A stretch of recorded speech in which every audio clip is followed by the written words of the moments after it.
They were east to go look to Jerusalem, was that? Yes, absolutely. Yeah. And there is some evidence that it's sometimes you find the feast day, the rising sun and the feast day is the same as open year. So sometimes your east can be slightly off. It's depending on So slightly southern England of that. Yeah. They weren't having a check on that. So they didn't put glass in the churches, did they? There was, there is evidence of medieval glass. Yes, For example, in St. Canice's in Kilkenny, you mentioned that earlier. Rinuccini, who was the papal legate in the 1650s in Ireland, wanted to buy the window in St. Canice's because the glass was so wonderful. He's going to bring it back to Rome with him.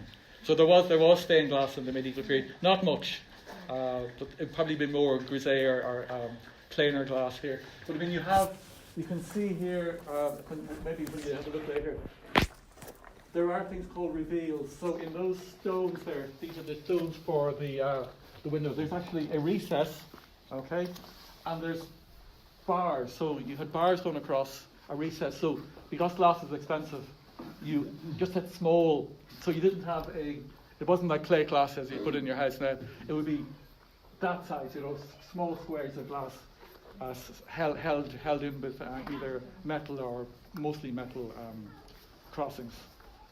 So I suppose it's awfully hard to interpret these buildings. All you can do is you look at lots of them.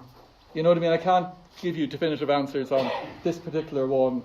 Why is what? Maybe I should have done more homework, but I didn't. No, you but even if I had, there is no answer. You know what I mean? Like I could sort of pontificate, but I'd be telling you lies. I'd be only making it up. One of the two or three really important things are door over there, completely an imposter. It's very late into the game, right?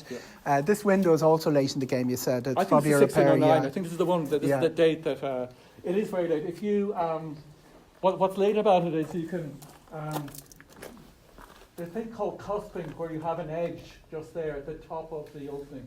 But the fact that it's very square on top of that, that's sort of very late. That's getting into Stuart architecture, and this is a Stuart period. 609 is the Stuart, so I reckon that's exactly what you're saying.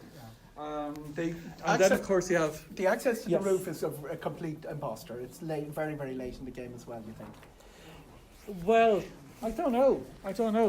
There has to be some access to.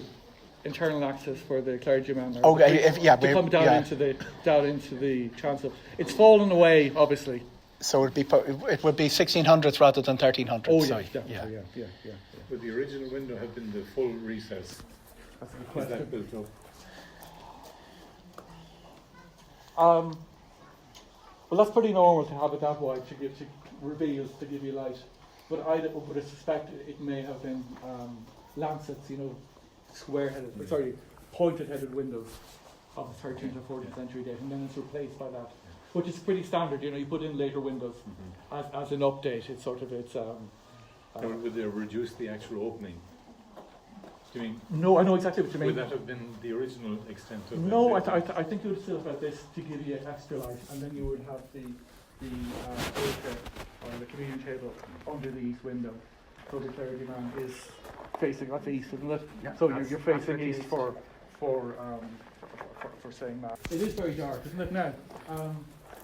This window possibly has been built up. You know what I mean there to support the vault. But it is very dark, and you're depending on the east window to give you most light. But then you have this whole notion of what's it called? Is it 19th century sort of theories of the luminosity, the darkness, the mystery of medieval churches. That one of the big things you can do in a medieval church to save your soul is to pay for candles, because you need candles to light them. You know what I mean? Interiors need to be lit, and tallow is expensive, and that's one of the major costs